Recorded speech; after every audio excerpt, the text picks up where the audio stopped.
नमस्कार मित्रमैत्रिणींनो, स्वामी समर्थ. पौष पुत्रदा एकादशी 2025 भगवान विष्णूला प्रसन्न करण्यासाठी व्रताचे महत्त्व आणि टिप्स जाणून घ्या. पौष पुत्रदा एकादशी ही 2025 मधील पहिली एकादशी असेल.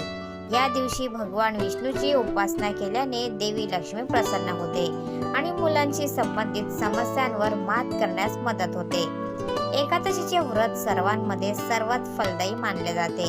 पौष पुत्रदा एकादशी सारखे फलदायी व्रत दुसरे कोणतेही नाही, असे भगवान श्रीकृष्णाने स्वतः सांगितले आहे.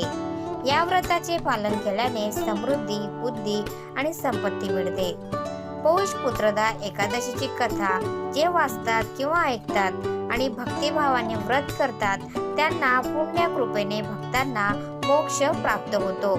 यावर्षी पौष पुत्रदा एकादशी 10 जानेवारी 2025 रोजी साजरी केली जाणार आहे.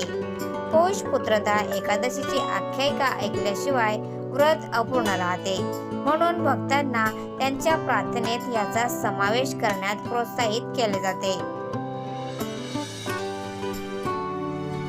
पौष पुत्रदा एकादशी कशी पाळावी? उपवास सूर्योदयापासून सुरू होतो आणि दुसऱ्या दिवशी सूर्योदयाला संपतो.